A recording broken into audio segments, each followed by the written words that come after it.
요즘에 저를 좀 사칭하는 불법 리딩방이나 텔레그램 또 단톡방들이 굉장히 좀 많아지고 있는데 각별히 여러분들이 좀 주의를 했으면 좋겠어서 이렇게 좀 영상을 찍게 됐고요. 실제 피해 사례들도 좀 있는 것 같아요. 저는 이런 리딩이라든가 이런 걸 전혀 하고 있지 않거든요. 저를 사칭한 어떤 뭐 문자가 온다거나 그런 걸 받으셨을 때는 그냥 무시를 하시거나 꼭 신고를 꼭 해주시면 좀 좋을 것 같습니다.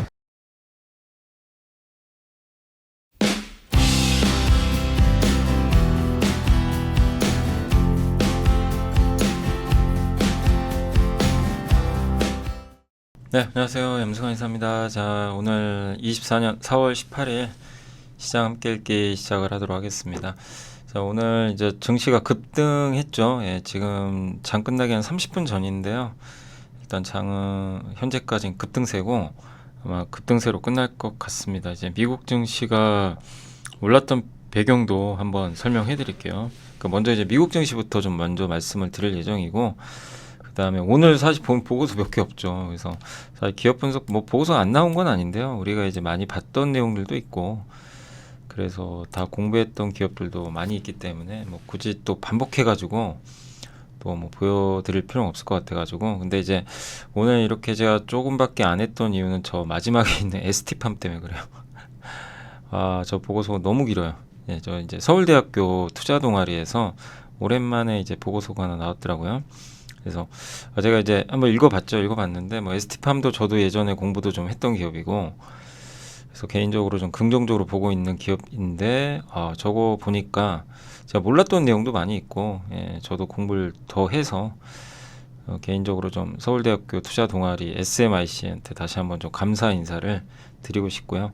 하여튼 한번 제가 설명해 드릴 테니까 여러분들도 좀 공부해 보시면 좋을 것 같습니다. 저게 오늘 요약하고 읽는데 시간을 다 보내가지고, 예, 근데 저게 좀 깁니다. 그리고 HBM 이제 관련돼서 ASML 실적이 좀 있었는데, 뭐 그런 부분하고 중국 경기부양책 수혜도 결국 비철금속이다, 뭐 이런 내용들까지 해서 한번 설명을 드리도록 하겠습니다. 그리고 이제 끝나면 또 시장, 예, 얘기를 해드릴게요. 예. 그래서 오늘 먼저 이제 말씀드리면, 이제 미국 증시는 조금 이제 오늘 안 좋았죠. 사실 나스닥이 1.15% 급락했고, 다만 10년물 국채 금리가 떨어졌어요.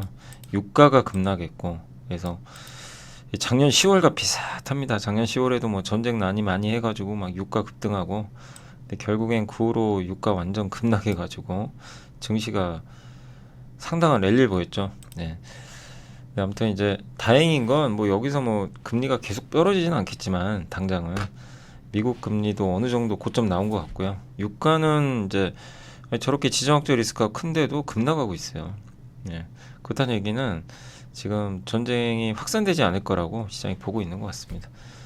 그래서 오늘 미국 증시는 물론 좀 급락했지만 ASML 때문에 빠진 거고요. 네덜란드 ASML 어제 우리나라 미리 빠졌죠. 어제 오후에 이제 설명드린 대로 ASML의 실적 부진, 이게 충격파가 됐고, 그래서 미국도 빠졌지만 오늘 한국은 이제 반대로 이제 미국의 금리가 떨어지고 유가가 급락하면서 좋았던 것 같습니다.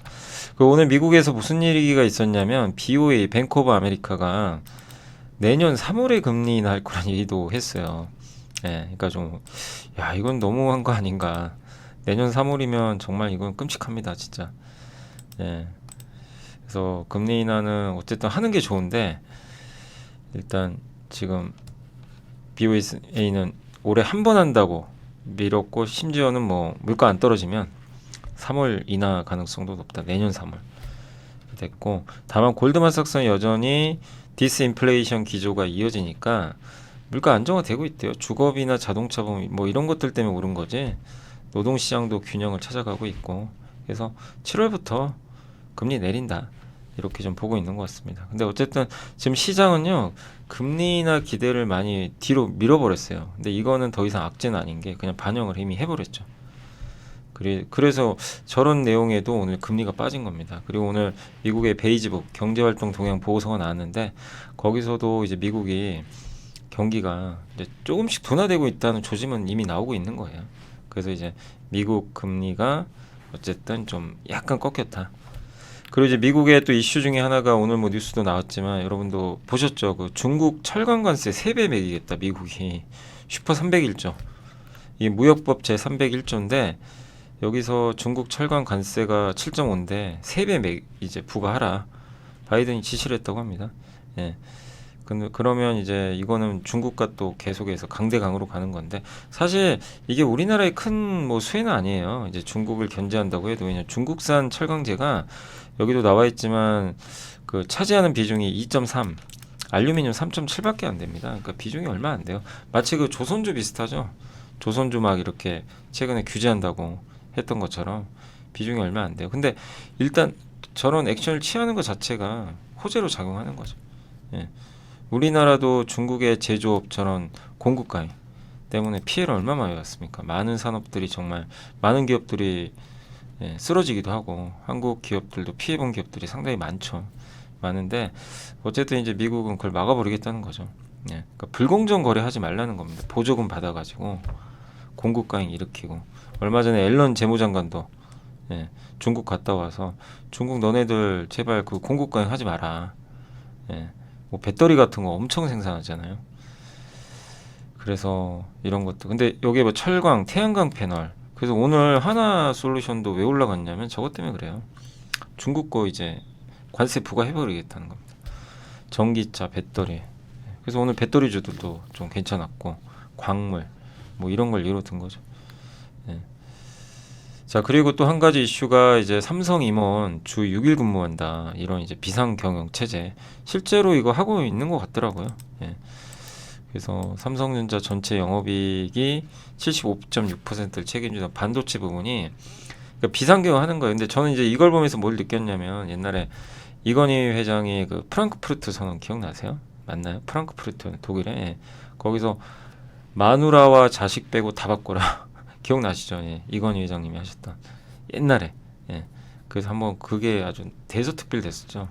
한마디로 근본부터 다 바꾸란 얘기예요. 근데 그만큼 이제 그리고 나서 삼성이 또 잘 됐죠, 사실. 그래서 저는 뭐 삼성이 지금 못한다 이거보다도 뭔가 경각심을 주려는 거 아닌가. 지금 위기다.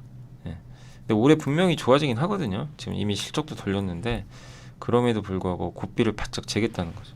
뭐 SK그룹도 토요일 날 뭐 사장단 회의 연다고 하는데 어떤 이런 것들은 이제 뭔가 보여주기도 물론 있어요. 근데 어쨌든 뭐라도 해야 된다는 이제 절박함이 있는 거죠. 그래서 저는 뭐 이게 뭐 어쨌든 또 이거 뭐 주말에 무슨 또 일까지 하냐 또 이제 사실 임원들이 출근하면 그렇잖아요. 아니 그 부하 직원들이 어떻게 안 나가요? 제가 신문 기사를 보니까 부장급 이하는 뭐 나오지 말라고 했는데 여러분 직장생활 해보셨잖아요. 그게 쉽나요? 아니잖아요. 근데 어찌 됐건 뭐 우리나라 1등 기업이 저렇게 허리띠를 졸라맨다는 건 저는 뭐 긍정적으로 봐요. 오히려 뭔가 경각심을 느낀다는 얘기니까 그게 보여주기라 하더라도 저는 그렇게 나쁘다고 생각은 안 합니다.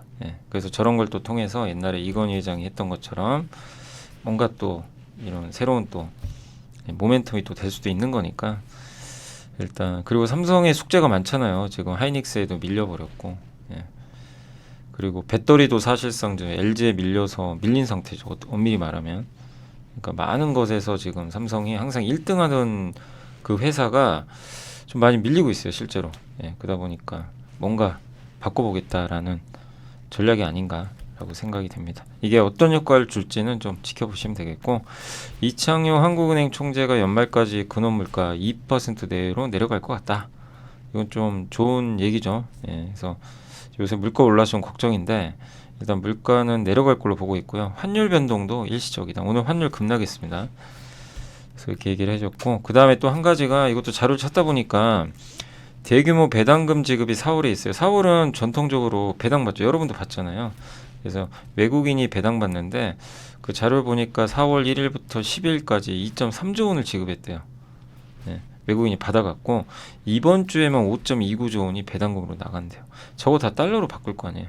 대부분. 19일 날 삼성은 이제 배당금 나가거든요.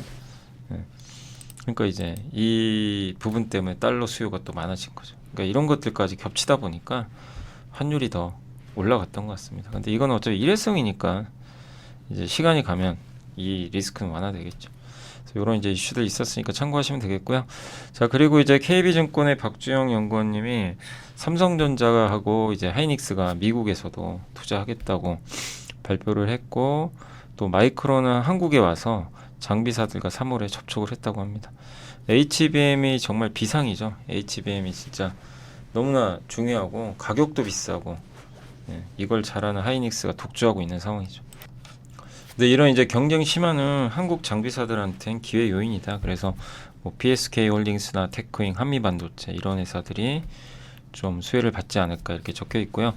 PSK 홀딩스도 오늘 주가 좋죠. 건식 세정장 디스컴 장비라고 기억나세요? 옛날에 한번 한참 됐죠. 이것도 뭐 우리 공부한 지가 HBM 이제 나오고 나서 저도 이제 개인적으로 가장 이제 좋게 봤던 기업 중에 하나인데, 그때 이제 포인트는 디스컴 장비 때문에 그래요. 이 구멍을 파가지고 거기 찌꺼기가 남는데 그걸 없애주는 장비가 바로 디스컴 장비죠. 그래서 올해 HBM 메이커 3사에 납품할 걸로 기대를 하고 있고, 테크잉은 최근에 이제 노군창 센터장님이 저기 일본하고 대만 기업들 방문한 거 보고서 한번 보여드렸잖아요. 이제 거기도 나와 있지만, 그 HBM 다이, 그러니까 HBM 요 디램하고 밑에 로직 다이라고요. 얘를 이제 결합을 해야 되거든요. 그거를 이제 전수 검사할 수 있는, 한 번에 검사할 수 있는 장비를 최초로 개발했고, 아마 HBM 만드는 삼성, 하이닉스, 뭐 마이크론에 모두 납품하지 않을까 이렇게 좀 기대를 하고 있는 것 같고요. 한미반도체 하면 말해서 뭐 하겠습니까? 뭐 최고의 장비 회사고, 뭐 주주 환원도 잘하고, 오늘도 주주 환원했어요. 그 소각 발표했잖아요. 그러니까 정말 한국에 이런 기업들이 정말 많아야 되는 거죠. 한국을 대표하는 이제 모범 기업으로 자리매김한, 한미반도체도 여전히 뭐 마이크론에도 지금 이제 독점 납품을 한다. 삼성까지도 납품할지 모르겠어요. 이 본딩 장비. 그리고 반도체 공정 테스트는 3단계인데 웨이퍼를 하는 거, 그 다음에 그 웨이퍼를 패키징한 다음에 그거를 이제 칩 단위로 잘라 가지고 하는 패키지 테스트가 있고, 그 다음에 이제 그 칩과 기판을 이제 결합해서 완성품, 이제 마지막이 완성품이거든요. 그러니까 동그란 웨이퍼를 하는 웨이퍼 테스트, 거기엔 버닌 테스트와 파이널 테스트가 들어갑니다. 버닌은 이제 열과 압력 같은 거 하는 거고, 이제 파이널 테스트는 이제 최종적으로 검수를 하고, 그 다음에 웨이퍼 테스트가 그래서 끝나면 칩을 잘라요. 그래서 그 칩을 하나 단위로 테스트하는 그 패키징 테스트가 있고, 그리고 칩은 그대로 있으면 안 되죠. 이걸 기판과 연결해야 되거든요. 그래야 쓸모가 있으니까 그거를 이제 테스트하는 모듈 테스트까지 이런 단계로 나눠집니다. 근데 DDR5용 웨이퍼 테스트를 개조한 HBM용 웨이퍼 테스트 수요가, 그러니까 저 웨이퍼 테스트가 되게 중요해지는 거죠. 오늘 YIK가 상한가 같잖아요. 웨이퍼 장비 만들잖아요. 장비하고 있죠. 주로 사실 낸드용이거든요. 엄밀히 따지면 YIK는 낸드용이에요. 낸드 비중이 높아요. 삼성이 주로. 근데 어쨌든 이게 HBM용으로도 아직은 공급이 안 되는 걸로는 알고 있는데, 이거 하는 회사가 거기잖아요. 그 일본의 어드반테스트. 거기가 이제 거의 독점적인데 아마 YIK도 하지 않을까 이런 기대를 하고 있는 것 같습니다. 그래서 오늘 주가 상한가 간 거예요. 그래서 이 수요가 좀 증가할 것 같고, 그래서 웨이퍼 테스트는 프로브 카드를 이용한 테스트, 어드반 테스트, 테라다임 YIK가 주도하고 있고, YIK는 국내 유일 웨이퍼 테스트 업체고, 삼성전자 D램용 웨이퍼 테스트는 이 DDR5는 YIK가 하고 어드반 테스트가 HBM인데, 아마 이 1분기에 이걸 완료해서 아마 올해 4분기부터는 들어가지 않겠냐. 그래서 오늘 아마 주가 급등했던 것 같고요. DI 자회사 같은 경우는 이제 HBM의 웨이퍼 테스트. 요게 엊그저께 그 노근창 센터님 보고서에서 우리 공부했죠. 뭐냐면 HBM 이 동그란 웨이퍼를 테스트할 때 앞에 버닌, 열과 압력을 테스트하고 스피드 테스트 이런 것들을 하는데, 이 중에서 이제 그 요런 테스트를 한 번에 하는 회사가 어드반 테스트잖아요. 어드반 테스트 장비는 한 번에 하는데 그게 이제 너무 효율이 떨어진다는 거죠. 한 번에 하는 것보다는 차라리 이제 버닌 테스트만 따로 떼내 가지고 그걸 하고, 그 어드반 테스트 장비는 파이널 테스트에 몰아주는 거. 요거 이제 이미 한번 보고서에 언급이 됐는데, 그 장비 이제 버닌 테스트 장비 공급을 준비하는 회사가 DI라고 알려져 있었죠. 그래서 아마 그 물량을 좀 가져오지 않겠냐. 여기에도 그 내용들이 나와 있습니다. 그래서 이렇게 보면 결론적으로 그때 한번 이제 우리 공부했던 웨이퍼 테스트 이게 결국 중요할 수밖에 없어요. 그래서 이게 이제 테스트 밸류체인인데 테스트 장비는 어쨌든 어드반 테스트가 거의 독점이지만 여기에 이제 YIK랑 DI가 진입을 할 것 같고 그 다음에 프로버는 세메스라는 근데 여기는 이제 사실상 그 세메스는 비상장이라 좀 그렇고 또 프로브 카드 있죠. 그 안에 들어가는 그거 만드는 회사가 이제 우리나라에서는 TSA. 근데 TSA는 주로 낸드용이고 PMT가 사실 그 디램용이거든요. 근데 참 주가는 왜 안 가는지 저도 잘 모르겠어요. 사실 엄밀히 따진 PMT가 이 중에선 그 프로브 카드 쪽에선 가장 큰 수혜주인데 왜냐면 디램이거든요. 근데 TSA는 낸드용이에요 거의. 그래서 아마 디램 쪽도 하려고 해요. 예, 그쪽으로 이제 가는데 예, 아무튼 그렇게 좀 돼 있고 프로브 카드 PCB는 주로 이제 뭐 대만과 일본 기업이고 여기 이제 STP라 그래서 이것도 한번 공부해봐. 샘CNS가 예, 그 세라믹 기판과 연결된 한마디로 프로브 카드 이거 지지대 핀 있죠. 예, 그걸 이제 지지하는 예, 그걸 만드는 회사 중에 하나가 이제 샘CNS죠. 예, 그렇게 돼 있고 그 다음 이제 테스트 장비 만드는 회사들. 이때 옛날에 우리 엑시콘도 공부 좀 많이 했었죠. 그리고 최근에 유닛 테스트도 잘 가고 있고 그런 대장은 역시 뭐 DI인 것 같고 핸들러 테스트 핸들러 이제 핸들러는 손 모양으로 돼가지고 그러니까 손처럼 이렇게 장비에다 검사 장비에다가 이 웨이퍼를 올려주는 거예요. 이렇게 예. 여기 대표 회사는 이제 테크윙이죠. 그리고 소켓 뭐 우리 다 아는 그 유명한 기업들 리노, ISC, TSE, TFE, 오킨스 전자, 마이크로 컨텍소까지 인터페이스 보드는 TSE랑 테크윙 예, 이렇게 돼 있고 그다음 모듈 테스트는 마지막 최종적으로 모듈 테스트하는 거는 네오셈, 유닛 테스트, 엑시콘 이런 기업들이 하는데 여기가 이제 중요하다는 거예요. 예, 이게 왜냐하면 반도체 트렌드가 바뀌기 때문에 검사가 정말 중요합니다. 그래서 이런 이제 밸류체인이 한번 나와 있으니까 참고하시면 되겠고 자 그리고 이제 중국의 경기부양책 수혜도 이제 비철금속이라 이렇게 돼 있는데 이베스트 저희 당사의 안혜수 연구원님이 중국이 이제 어쨌든 부양합니다. 하긴 해요. 올해는 성장 쪽으로 방향은 잡았어요. 이게 속도가 좀 느릴 수는 있지만 그래서 이고환신 헌 가전 갖고 오면 새 가전으로 가전제품 바꿔주겠다. 자동차도 예, 그런 내용이고 그래서 수요가 좀 확대될 것 같은데 이런 것들이 잘 팔리면 구리, 은, 아연 같은 산업금속 수요는 늘어나는 거죠. 그래서 이거 하는 회사가 어디예요? 풍산과 고려아연이죠. 예. 풍산은 구리, 고려아연은 세 개 다. 예. 그 부동산 분야의 정책 효과, 철강 수요 회복 여력은 철강 업종은 좀 수혜받기가 좀 쉽지 않다. 왜냐하면 부동산 인프라 투자가 많이 들어가야 되는데 예, 중국의 최근 정책들이 서민 주택이나 주거 쪽에 있대요. 그래서 신규 프로젝트보다 기존에 그 건물 만들다 만 것들이 많거든요. 이제 그런 거 완성 쪽에 초점 맞추다 보니까 신규 프로젝트보다는 이제 그쪽이니까 좀 약간 철근이나 이런 거에 대한 모멘텀은 조금 떨어지는 거죠. 그래서 아직도 부동산 좀 안 좋거든요, 중국은. 그래서 좀 철강 업종보다는 이런 비철 금속 있죠. 풍산이나 고려아연이 조금 더 물론 오늘 포스코도 올라가긴 했지만 일단 풍산과 고려아연 쪽이 조금 더 수혜는 받을 것 같다. 이렇게 나와 있습니다. 특히 풍산이 이게 요새 아주 좋은 게 이 구리 수요도 있지만요. 여기 탄약까지 판매하잖아요. 방산이 같이 들어가요. 그러니까 이제 굉장한 상승을 보이는 거죠. 고려아연도 어쨌든 이런 이제 산업 금속을 만드니까 수혜를 받지 않겠냐 이렇게 보고 있는 것 같습니다. 그 ASML이 어제 아주 역적이 됐죠. 얘 때문에 어제 증시가 급락하는 바람에. 근데 이제 황민성 유영근 연구원님이 적어주셨는데 너무 우려하지 말자 뭐 그런 내용입니다. ASML이 EUV 장비 있죠. 이게 주문이 많이 줄어든 걸로 좀 나와버렸어요. 그러니까 미세 공정 위한 필수 장비인 거 아시죠? 그래서 ASML이 독점인데 이게 실적이 좀 생각보다 너무 안 좋게 나온 거예요. 그래서 근데 EUV는 꼭 AI만 들어가는 게 아니거든요. 전공정이죠. 저 AI 반도체는 주로 후공정 쪽 하는 거죠. 그래서 그리고 작년에 이미 삼성전자가 미리 구매한 것도 좀 있어요. 하이닉스는 이제 구매 늘리고 있고 삼성이 제일 먼저 했고 삼성은 이제 설비 투자 줄이고 있잖아요. 작년에 감산도 하고 전공정 투자를 적극적으로 하진 않아요. 근데 EUV는 전공정이죠. SK하이닉스는 이제 구매 늘리고 마이크론은 아직도 도입을 많이 안 하고 있습니다. 그 내년에 신제품 요거 나오거든요. 요거 관련돼서 지금 이제 개발하고 있는 펠리콜 회사가 FST죠. 공부해봤죠. 예. 근데 이것도 좀 미뤄지고 있어요, 전환이. 예. 안 하겠다고 한 건 아니에요. 하는데 일단 이제 반도체 업황이 우리가 AI 제외하면 좋은 게 아니에요, 엄밀히 따지면. 근데 이제 그 안 좋았던 것도 돌아서는 단계인데 AI가 압도적으로 좋고요. 예.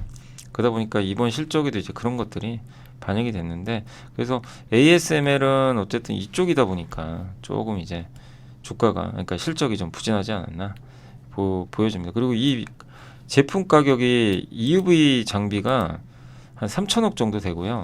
하이 NA 이 EUV가 따로 있거든요. 신 제품인데 요거는 5천억짜리예요. 그러니까 구매하기가 되게 버겁죠. 반도체 업황도 안 좋은데. 예. 그래서 이제 이게 미루고 있는 거죠. 그러나 어차피 가야 되는 방향은 맞아요. 그래서 여기도 나와 있지만 HBM을 제조하기 위한 후공정 투자는 대폭 늘었고, 예. 근데 AI 수요가 줄어들 거다, 이거는 아니고요. 예. 여전히 우리 생각 이상으로 많고, 그다음 출원 시장이 확대되면서 고용당 낸드 수요도 늘어납니다. 예. 고용량이. 왜냐면 데이터 저장을 해야 되거든요. 그래서 이 부분은 또 하이닉스 기술이 많이 적용이 됐다고 합니다. 그래서 이번 분기는 하이닉스의 실적에서 부진하던 솔리다인, 인텔에서 인수한 거, 요게 아주 애물단지가 돼가지고 하이닉스 잘못 샀다 막 작년에 그랬잖아요. 인텔 저거 왜 또 인수해가지고 10조 주고 인수했는데, 예, 정말 작년에 또 안 좋게 많이들 봤죠. 근데 이제 흑자 전환 성공할 걸로 보고 있습니다. 그러니까 다행이죠, 진짜. 예, 그래서 뭐 ASML의 실적 저거 좀 안 좋은 거 가지고 너무 우려하지 말자. 그리고 내년에 ASML도 뭐라고 했냐면 내년에 요거 살아난다. 네, 그렇게 CEO가 또 언급을 했습니다.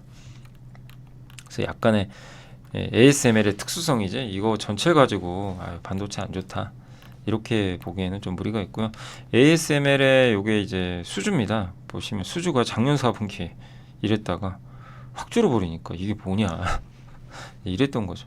여기에는 중국 장비도 좀 많이 들어갔어요. 중국이 요새 ASML 장비가 엄청 수입한대요. 옛날 장비. 미국이 규제할까봐. 네. EUV 장비는 못 사니까 구형 장비 사고 있어요. 더 규제하기 전에 빨리 사자. 그런 것들이 좀 많이 아직은 있는데, 어쨌든 요 그래프에서 보듯이 이게 줄다 보니까 시장은 놀랬고 한번 ASML 주가가 7%나 폭락을 했습니다.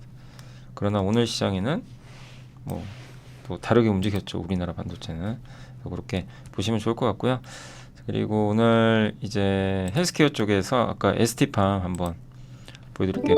이게 서울대학교 투자동아리에서 쓴 건데 참 정말 대단한 것 같아요. 이런 보고서를 쓰신다는 게 대단하고, 자 이거는 뭐 적정주가 밴드인데 이거는 의미를 부여하지 마세요. 너무. 예.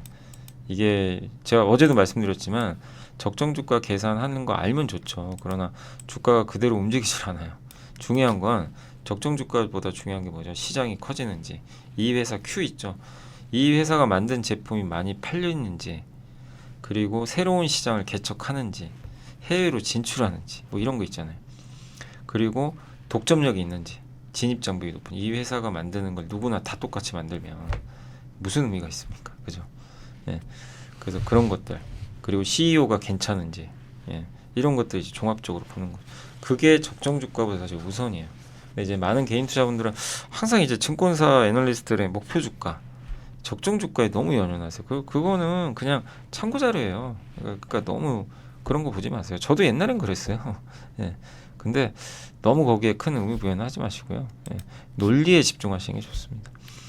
그래서 일단 말씀을 드리면 ST팜은 CDMO죠. 예, 그래서 바이오 의약품을 위탁 생산해서 만들어주는 삼성 바이오 비슷한 기업이죠. 어떻게 보면. 예, 그래서 이 앞으로도 계속 고령화되고 이러다 보니까 제약에 대한 수요는 늘 수밖에 없고, 예, 무한한 수요 뒤에는 공급자가 있기 마련인데 제약 바이오 CDMO가 그 주인공이다. 근데 이걸 아무나 할 수는 없어요. 근데 여기서 이제 새롭게 등장하는 게 RNA 치료제예요. 그러니까 ST팜이 다른 회사랑 다른 게 있어요. RNA 치료제입니다. 우리가 뭐 DNA는 들어봤어도 RNA는 조금 생소할 수도 있는데, 어쨌든 그동안 휴미라, 키트루다 같은 2세대 의약품이 대량 생산 바탕으로 바이오 의약품 시대를 열었는데, RNA는 뭐냐면 질병의 근원을 발본색원에서 치료시켜버려요. 근원을, 예. 근원 물질을 찾아가지고. 예. 그리고 RNA 치료제는 CDMO에게 더 엄격한 기술력이 요구되거든요. 그래서 굉장히 만들기가 어려워요. RNA 치료제를 만들어주는 CDMO가 따로 있어요. 전 세계 3개 과점. 그 중에 한 회사가 ST팜입니다. 그래서 글로벌 1위 이제 모노머 중합 기술, 뭐 예를 들면 단백질 중합 기술이라고 생각하셔도 될 것 같은데, RNA 치료제의 원료인, 그러니까 저 RNA 치료제를 만들려면 원재료가 있어야 될 거 아니에요. 뭐든 그거를 올리고라고 그래요. 올리고. API가 원료 의약품의 약자입니다. 그래서 그냥 올리고 API, 올리고 원료 의약품, 예. RNA 치료제 원료구나 이렇게 생각하시면 돼요. 예. 그리고 mRNA라고 혹시 들어보셨어요? M이 메신저죠. 예. 그래서 mRNA 치료제도 따로 있는데 저게 이제 대표적으로 모더나 백신이죠. 코로나 때. 그러니까 저 mRNA 치료제 원료 생산, 그냥 RNA 치료제 원료 생산, 이 두 개를 다 해요. 예. 그러니까 거기에 특화된 회사예요. 이거를 옛날부터 준비한 거예요. 이게 한우물만 판 거죠. 근데 이제 1세대 단백질 의약품은 분자 구조가 단순하고 2세대는 항체 의약품. 그러니까 암세포 같은 건 타겟하는 거죠. 예. 그래서 2세대부터 이제 시장이 확 커졌죠. 근데 이거의 특징은 대량 생산을 해요. 대량 생산해서, 예. 어떤 블록버스터 의약품이 나와서 그걸 대량 생산해서, 예. 암을 치료하는 거죠. 예. 뭐 머크의 키트루다 같은 거죠. 근데 그런 걸 만들어주는 회사들이 바로 뭐 스위스의 론자라든가 뭐 삼성바이오 이런 회사들이 이제 대표 기업들이고, 3세대는 뭐냐, 하나 더 나가서 세포 유전자 치료제 방식인데 생명의 근원인 물질세포 유전자를 조작하는 거예요. 그러니까 희귀 난치성 질환, 맞춤형, 그러니까 맞춤형으로 가는 거예요. 이쪽은 대량, 그러니까 여기는 대량 생산으로 이제 표준화해서 하는 방식이고, 이건 맞춤형입니다. 그러니까 다품종 소량 방식이에요. 약간 다르죠. 그래서 난치병 치료에 좀 탁월하고, 근데 이런 걸 하려면 또 여기에 맞는 그 위탁 생산 해줄 수 있는 업체가 따로 필요한데 이게 굉장히 어렵다고 합니다. 그래서 요겁니다. 1세대 뭐 아스피린 같은 거, 2세대는 이제 그 항체 치료제, 뭐 머크의 키트루다 같은 거, 3세대가 이제 RNA 치료제, 세포 유전자 치료제 이렇게 돼 있고, 이 제약바이오 시장 밸류체인은 연구 개발부터 임상 생산까지 CDMO가 해줘요. 요즘에. 예. 그래서 굉장히 이제 많은 영역을 담당하는 거죠. 그래서 2세대 시장 속의 주역은 대량 생산. 여기는 삼성바이오죠. 예.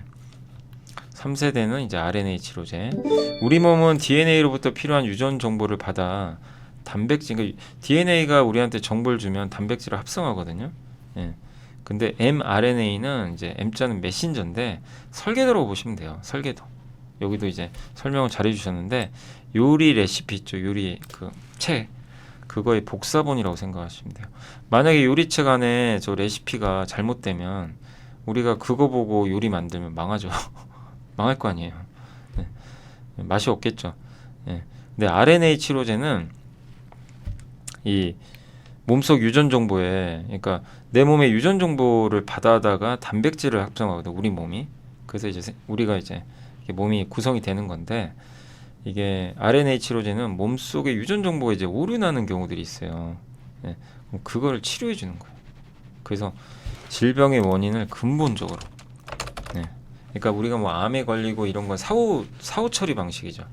그래서 이 2세대 항체 의약품을 투입을 해가지고 암을 막 치료하고 이런 건데, 얘는 뭐냐면 아예 근본적인 원인을 딱 봐가지고, 야, 너 요리책 뭐 잘못됐는데 안에 정보가, 그래서 바꿔주는 거예요.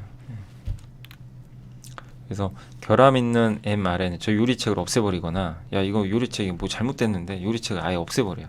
네, 레시피를. 아니면 레시피를 바꿔주면 되죠. 이제 정답인 레시피로. 예.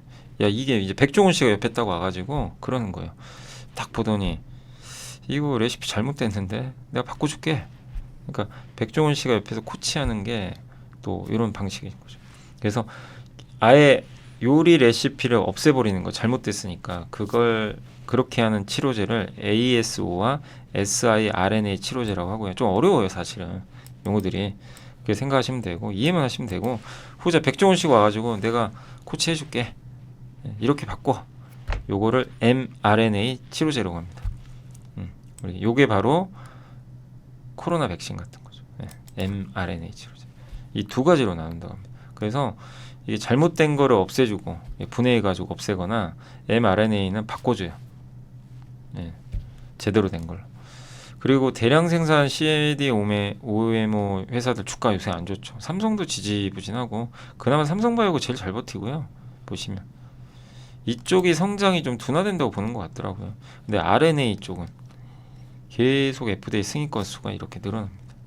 시장이 커진다는 얘기예요. 그래서 ST팜은 이제 일단은 제가 봤을 때 합격이에요. 왜냐하면 RNA 치료제 시장 커지는 게 보이시죠? 이거를 만들 수 있는 업체는 전 세계 3개 정도. 그 중에 하나라.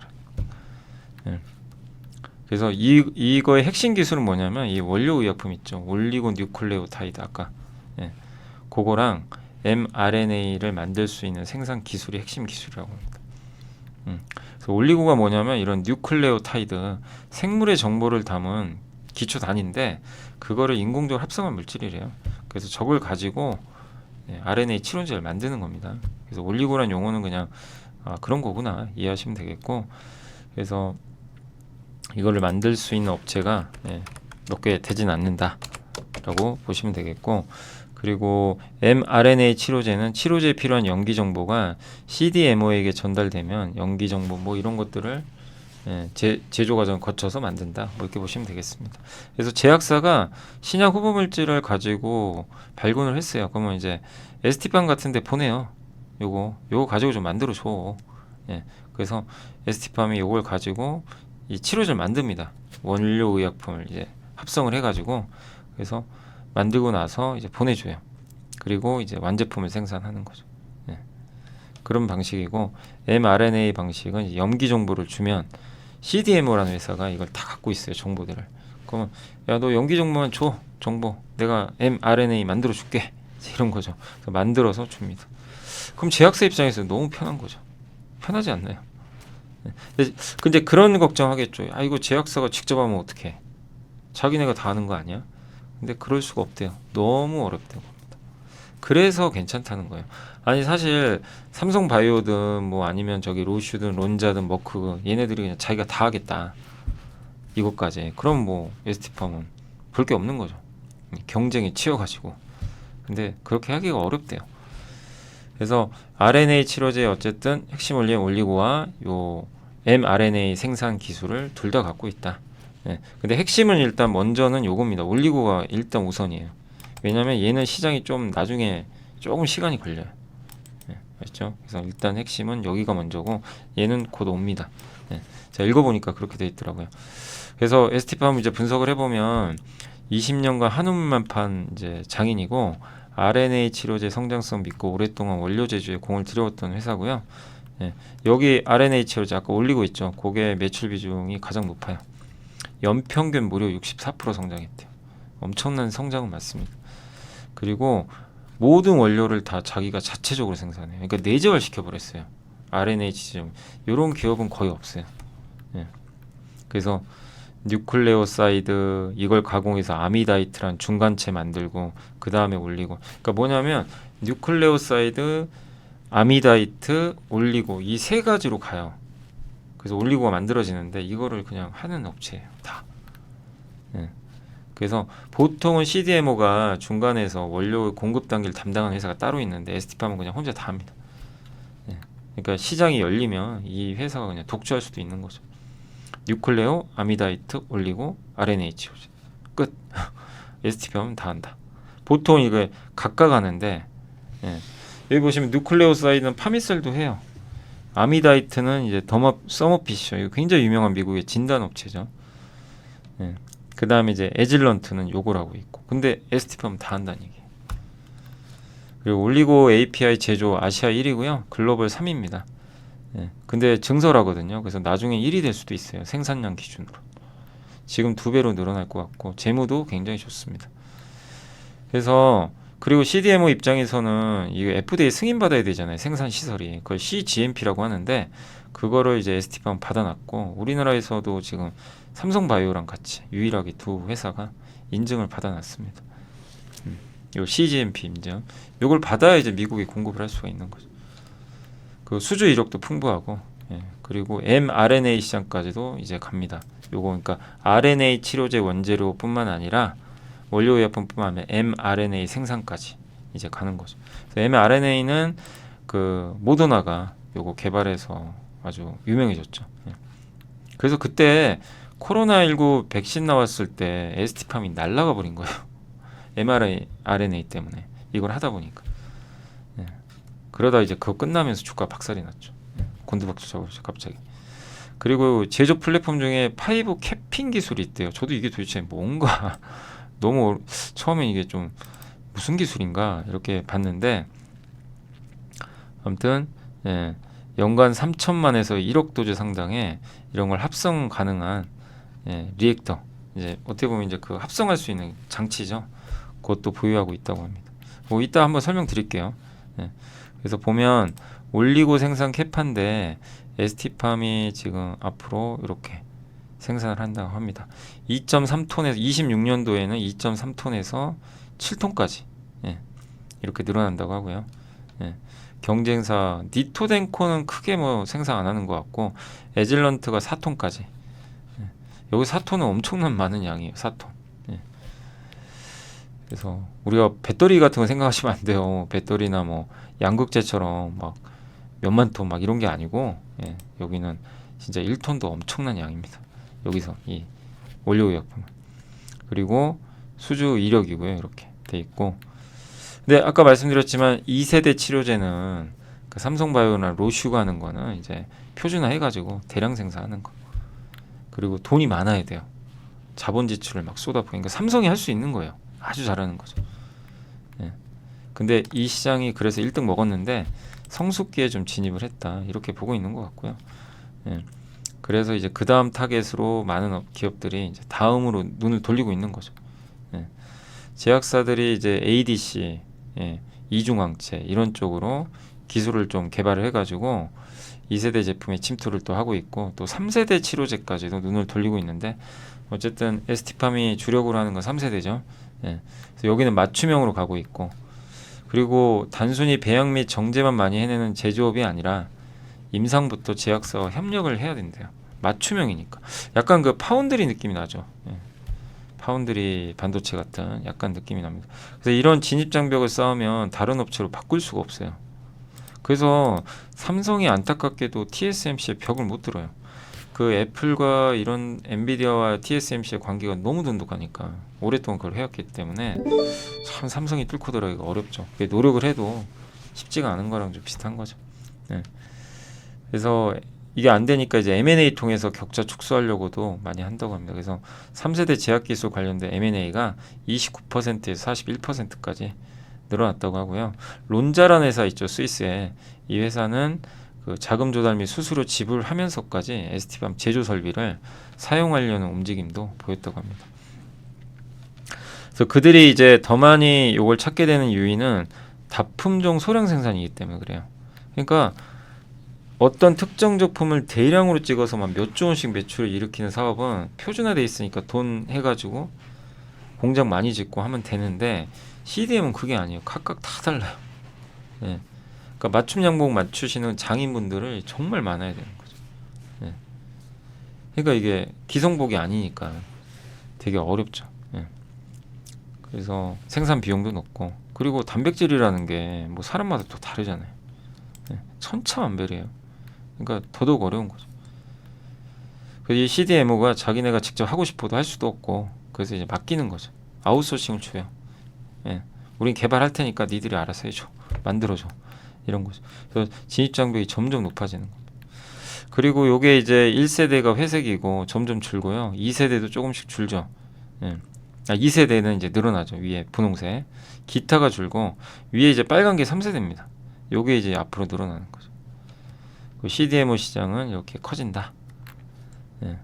그래서 올리고 API는 이 RNA 치료제 필수 원료다, 이렇게 보시면 되겠고, 나쁜 단백질의 생성을 억제하는 ASO와 siRN, 이건 뭐라 그랬죠? 아까 뭔가 잘못된 그 레시피 있죠? 이거를 아예 없애버리는 거. 예. 그 치료제가 요거고, 근데 ASO 치료제 중에 하나가 스핀라자라고 하는데 이게 척수성 근위축증이래요. 희귀병인데 이거를 해결하면서 뭐 매출이 2조가 넘었던 거죠. 21년도에만. 예. 그리고 sRNA 치료제는 렉비오는 고지혈증 환자들 치료제인데 이거를 투약 횟수가 원래 26회를 해야 된대요. 1년에 2회로 줄였다고 합니다. 이거를. 예. 그거 얼마나 환자분들은 편하겠어요. 그나마. 예. 그래서 이걸로도 이제 매출을 늘렸고, 근데 이런 것들을 만들어주는 회사들이 바로 이제 ST팜 같은 회사들이 만들어주는 거죠. 원료 의약품을. 예. 그래서 올해부터 이제 다양한 거대한 의약품들이 또 RNA, 그러니까 RNA 의약품이 많이 나오면 나올수록 좋을 수밖에 없죠. 그래서 혈액암 치료제, 이메텔스타트, 불치병으로 알려진 혈우병 A형에 도전하는 피투리산, 내년 최초의 만성비형 간염 완치제 베피로비르셈, 네, 이런 이제 다양한 치료제들이 등장할 예정이라고 합니다. 근데 올리고 이게 없으면 못 만들어요. 그냥. 예. 그래서 뭐 스핀라자는 좀 매출 정체돼 있지만 렉비오는 이렇게 올라오고요. 앞으로 이게 RNA 치료제 예상 후보군이라고 합니다. 이렇게 많은 거죠.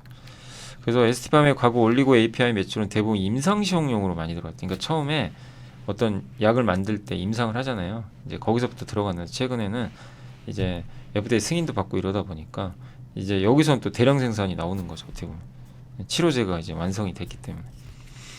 그래서 앞으로도 수요는 꾸준할 것 같다. 그리고 3년 내로 3상을 마친 뒤 승인 기대할 수 있는, 임상이 끝나고 상업할 수 있는 RNA 치료제가 10개 이상 이렇게 된다고 합니다. 그래서 지난 2년간 이쪽 임상 파이프라인이 또 35%로 258개나 증가했다고 합니다. 계속 이렇게 수요가 늘어나죠. 그러니까 우리가 TAM이라고 어제 설명해 드렸죠. 한번. 최대 시장 규모가 커지는 시장이죠.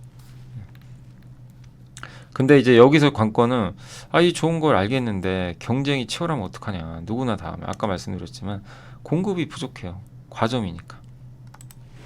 예. 3사.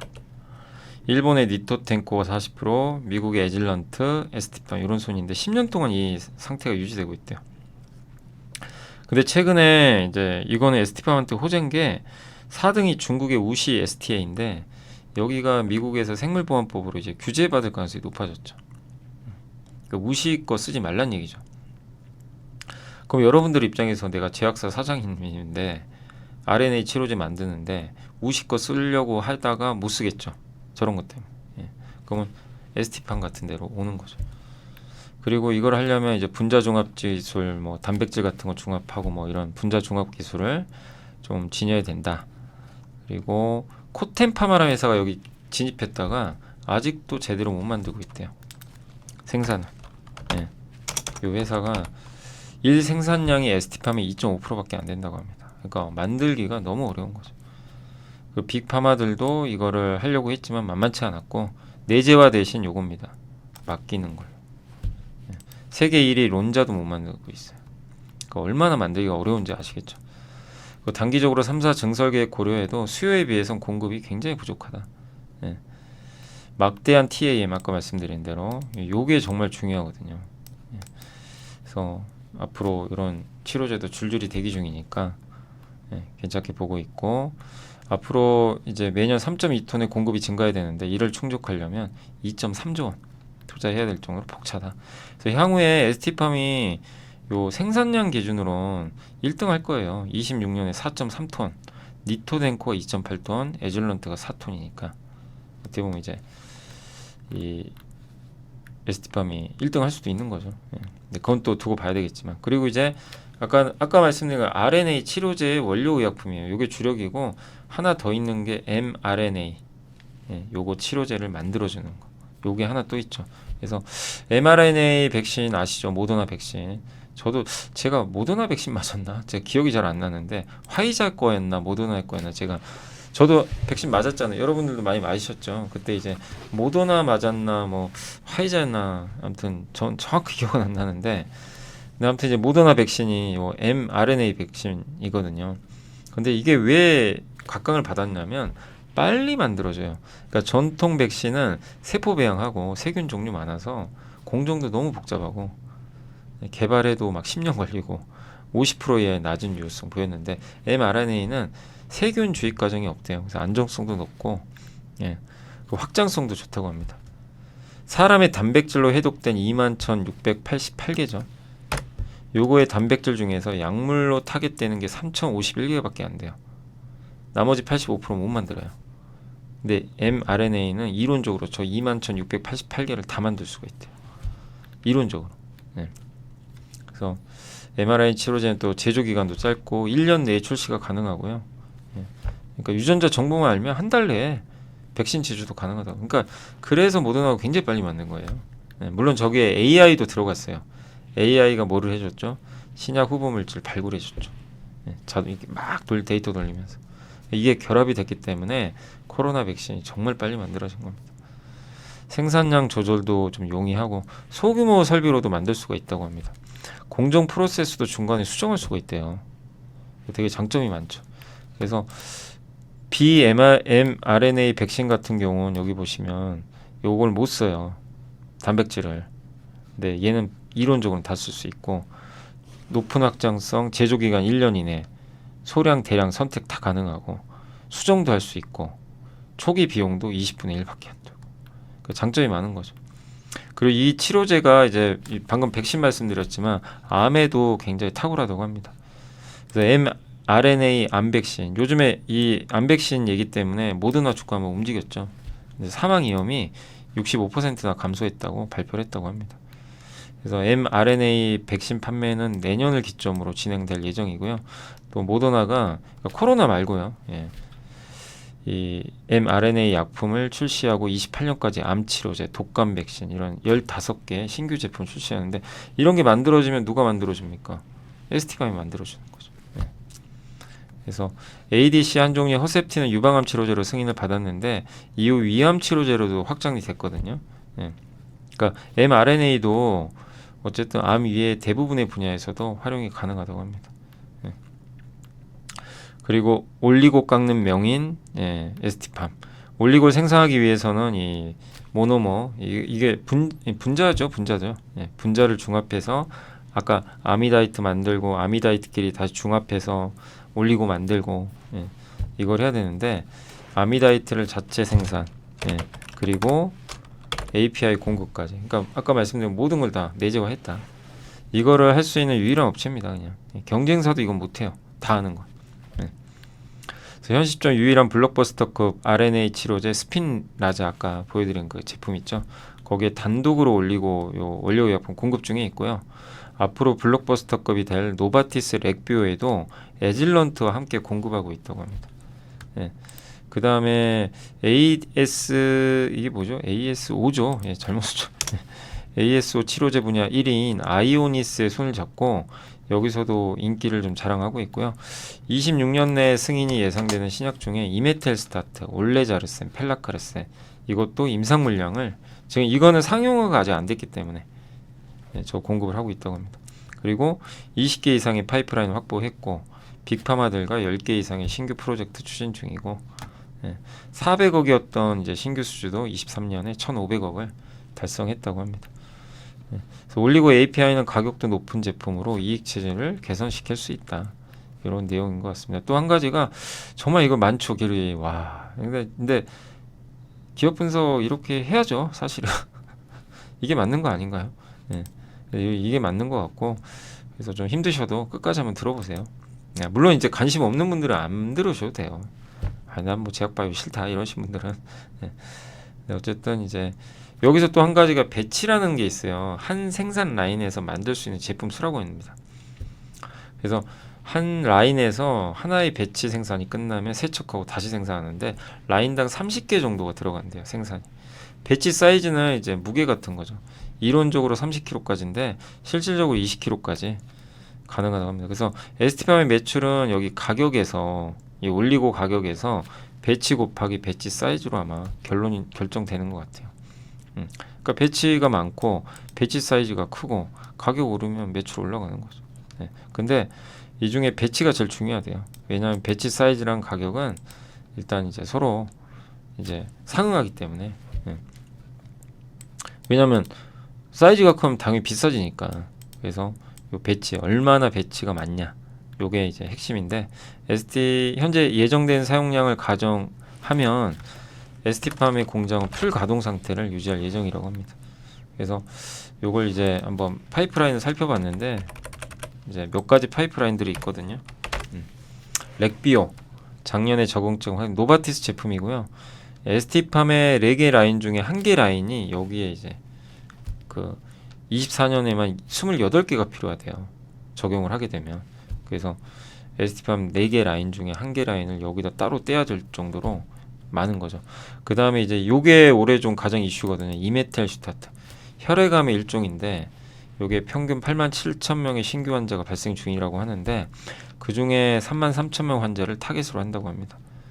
그래서 ST팜 수주 잔고에도 4건의 혈액암 수주 잔고가 좀 존재한다. 이렇게 써 있습니다.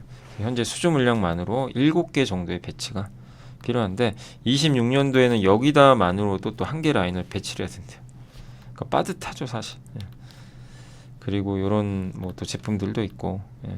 그래서 26년도에 뭐 50.9개의 배치가 필요하다. 그러니까 결론적으로 25년부터 상용화 물량만으로 내년에 76개의 배치가 필요하다고 합니다. 그러면 실제 생산 능력의 60%가 채워진다. 예. 이렇게 보시면 되겠고 또 mRNA 요 치료제에서 치료제 효능 결정하는 중요 요소 중에 하나가 전달체인데 그러니까 이 메신저죠. 메신저 RNA라고 하거든요. 근데 이거 전달체는 환자한테 꼭 필요한 요 mRNA를 안전하게 보호해서 전달해야 돼요. 험난한 거죠, 이게 전달하기가. 그래서 그걸 이제 전달을 해야 되는데 예, 그래서 mRNA 기본 구조가 이렇게 돼 있대요. 5캡, UTR, CDS, UTR, 폴 우리가 이것까지 알 필요는 없고요. 이런 구성으로 돼 있다고 합니다. 이렇게 5개 캡, UTR, CDS, UTR, 폴리 A3 예. 그래서 이게 정보가 순처까지 돼 있는데 mRNA는 중간에 유전 정보를 자체적으로 복구할 능력이 없으니까 이게 훼손되면 안 된대요. 이 중에 하나가 깨져버리면 끝나는 거죠. 그래서 이거를 보호해야 되는데 이 캡이 그 역할을 한대요. 박스 역할을. 그래서 5캡 이거를 5캐핑이라고 한다고 합니다. 이거를. 그래서 요 기술을 예, 보호하는 거. 그리고 원료의 소량 들어가지만 비용은 45%에 달한다고 합니다. 비용이 엄청난 거죠. 그래서 이 5캐핑 요 캡 기술을 갖고 있고 운반 저거 이제 운반할 때 보호해 주는 거잖아요. 운반 과정도 중요해야 돼요. 그걸 운반 과정을 제대로 해주는 걸 LNP. 예. 그러니까 이거는 한마디로 운전수죠. 운전하시는 분. 예. 그래서 세포막 쉽게 통과하고 이렇게 할 수 있도록. 아 여기다 직접 쓰니까 참 이게 원노트가 이게 혹시 원노트 이게 마이크로소프트 거잖아요. 이거 참 자꾸 오타나요. 저도 쓰다 보면 한 분도 저한테 질문 주시던데 예, 제가 뭐 기술자는 아니다 보니까 마이크로소프트에서 이거 좀 마이크로소프트 혹시 관계자분 계시면 요거 분명 오류잖아요. 이거 좀 잘 원노트 저 잘 쓰는데 저 오타 좀 안 나게 좀 해주시면 안 될까요? 네. 아무튼 캡과 LNP 특허를 동시에 보유한 기업은 ST팜이 유일하다. 네. 그러니까 mRNA 치료제에서도 이런 기술을 갖고 있는 거죠. 그래서 요렇게 돼 있어요. 하나, 둘, 셋, 넷, 다섯. 여기서 앞에 캡이 저 mRNA 저거를 보호하고 포장하고 그 다음에 운전해서 끌고 가는 게 LNP다. 그래서 전달한다. 아시죠? 네. 그렇게 돼 있다고 합니다. 여기까지고 이제 뒤에는 뭐 적정주가 계산 방식이니까 그건 그냥 뺐습니다. 자, 그래서 정말 오랜 시간 이거 한 종목 이렇게 분석하는 것도 근데 한번 여러분들도요 뭐 꼭 이 기업만이 아니라 언제 한번 이게 어떤 기업이 됐든 간에 한번 여러분들이 진지하게 한 기업이라도 요렇게까지 뭐 진짜 완벽하게 하라는 걸 제가 말씀드린 게 아니에요. 예, 정말 이건 쉽지 않잖아요.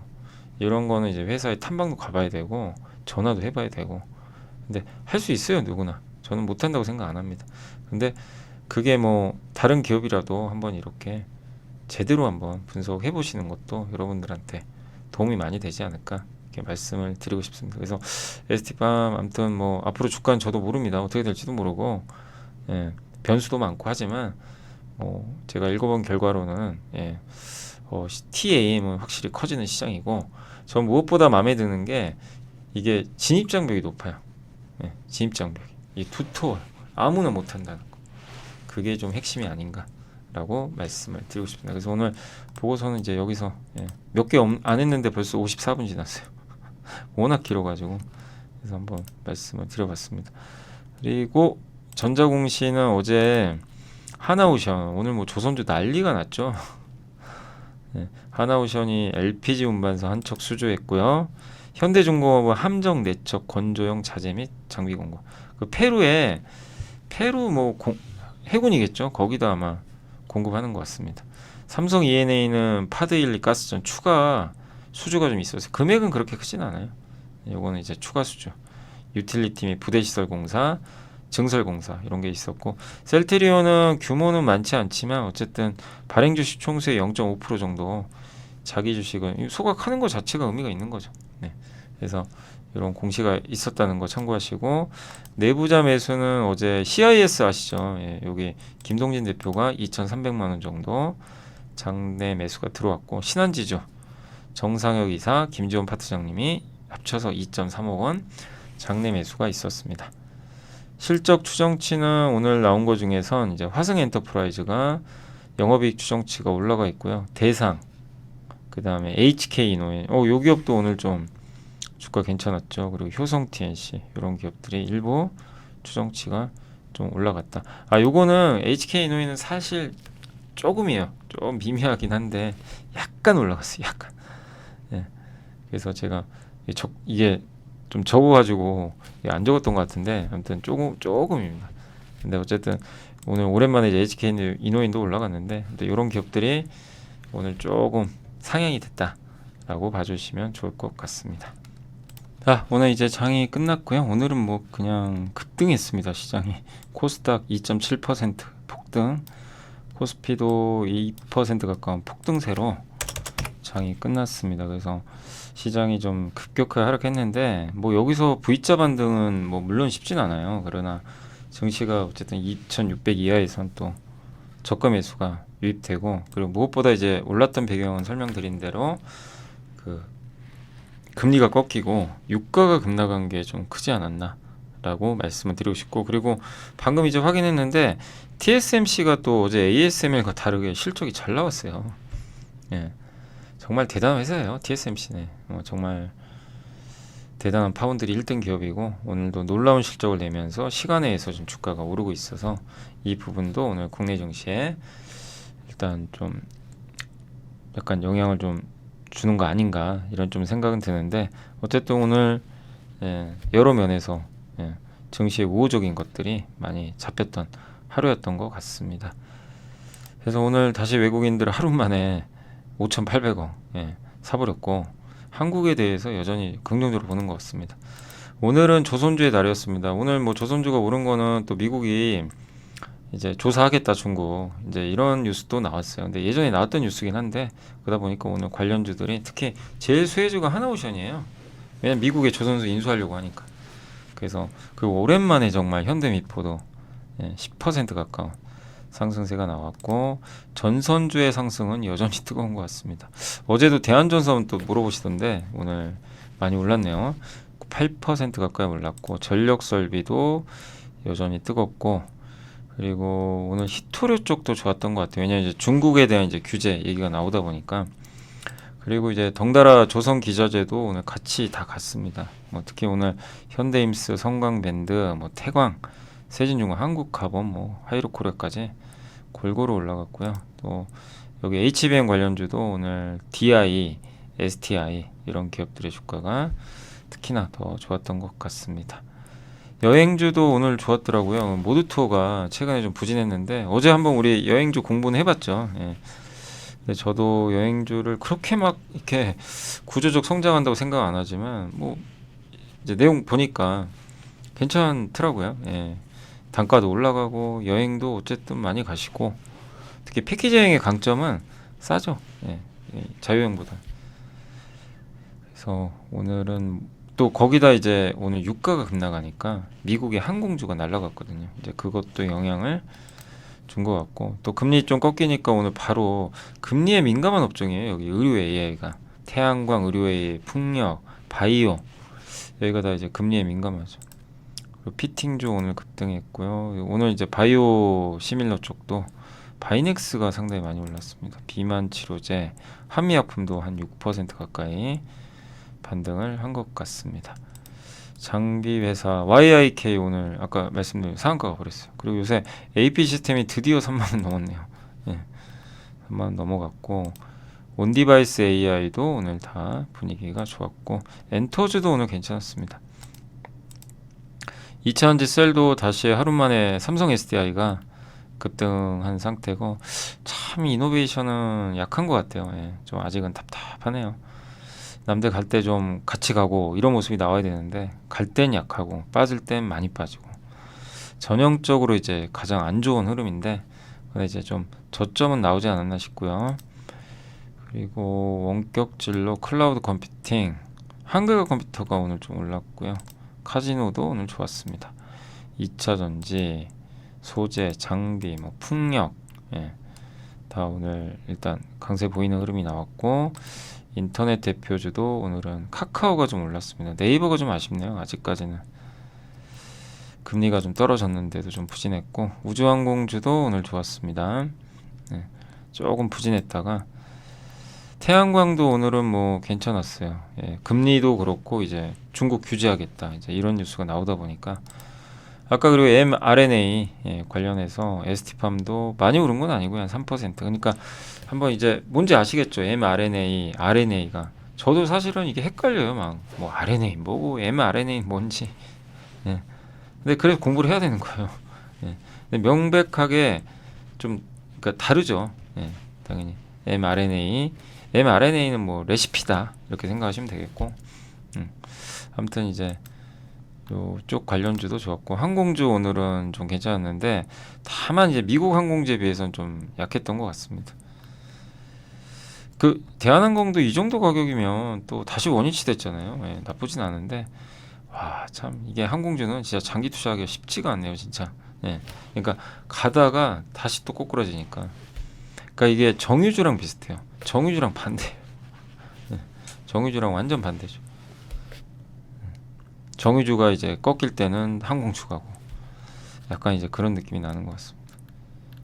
그래서 오늘 많은 기업들 다 올랐고요. 그러나 이제 이 와중에 전쟁 리스크로 올랐던 건 오늘 빠졌습니다. 뭐 LPG 관련주, 윤활유 관련주 여기 다 이제 전쟁 리스크로 한번 올랐죠. 예. 정유주도 오늘 일부 올랐지만 정유주는 약할 수밖에 없죠. 예. 그때 유가 오르면서 갔으니까. 자, 그래서 오늘은 이렇게 한번 정리를 해드리도록 하겠습니다. 그리고 예, 시가총액 상위 기업에서는 오늘 예, 삼성전자는 8만전자 조금 아쉽고요. 참 삼성전자 정말 힘 없네요. 예. 그리고 자동차는 오늘 안 좋았습니다. 별로. 이 강세장에서 자동차가 제일 안 좋았던 것 같고 밸류업주들이 좀 약했습니다. 금융주. 그리고 SK는 와 이런 장에도 못 올라가네요. 참 자사주 좀 소각 좀 했으면 좋겠는데 좀 답답하고 삼성전기도 좀 답답한 상황입니다.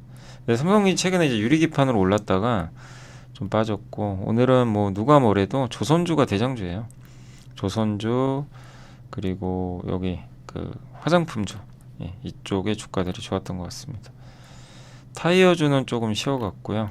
네. 전력기기, LS, 네, 현대제철 이쪽도 오늘 좋았던 것 같습니다. 코스닥은 오늘 무려 뭐 3%나 올라서 거의 에코프로 BM도 급등했고 많은 기업들이 다 올라가. 알테오젠이 9%, 삼천당 제약이 9%. 네. 다만 TCK랑 CJENM, 솔브레인은 오늘 조금 빠졌고요. 네. JNTC가 급등했고요. PSK홀딩스, 가온칩스, 네. 그다음에 오랜만에 WCP, HK이노엔 그리고 메디톡스, 심텍 이런 기업들도 반등에 성공했습니다. 코미코는 여전히 좋고요. YIK는 상한가에 직행을 했고 VT, 제이오, 예, 메가스터디 교육, 동국제약 이런 기업들의 주가도 오늘 견조하게 마무리가 잘 된 것 같습니다. 자, 그래서 오늘은 뭐 시장 어쨌든 다 잘 끝났고 오늘 사실 보고서 몇 개 없지만 이제 저 ST팜이 워낙 길어가지고 그거 설명하느라고 예, 좀 시간이 벌써 또 1시간 넘은 것 같습니다. 근데 여러분들 이제 또 시장 좀 살아났는데 말씀드리고 싶은 건 계속 앞으로 박스권 그릴 것 같아요. 그래서 2600 깨지고 무서울 때는 좀 적극적으로 대응을 하시고, 이렇게 이제 갑자기 올라가서 위로 쭉 갈 때는 그냥 아무것도 하지 마시고 이렇게 항상 반대로 대응을 하시면 좀 좋을 것 같고, 기본적으로 강세장은 끝나지 않았고요. 그 근본 원인은 펀더멘털이 뒷받침이 되니까 그런 거죠. 그래서 강세장은 끝나지 않았지만 이제 중간에 조정장은 4월까지는 좀 이어질 수 있다. 이렇게 한번 생각해 주시면 좋을 것 같습니다. 자, 아무튼 4월 들어서 모처럼 증시가 오늘은 좀 급등했고요. 예, 오늘은 좀 이제 이대로 마무리하고 내일 또 이 시간에 찾아뵙도록 하겠습니다. 그리고 어제 혹시 못 보신 분들 계시겠지만 질문 주셔가지고 그때 제가 그 뭐죠? 예, 아이들 적정주가 주식교육 어떻게 시키냐, 예, 거기에 대한 이제 질문이 있어서 제가 이제 함께 배우기 어제 영상 올렸으니까 그것도 한번 참고해 보시면 좋을 것 같습니다. 자, 고생하셨고요. 내일 뵙겠습니다. 감사합니다.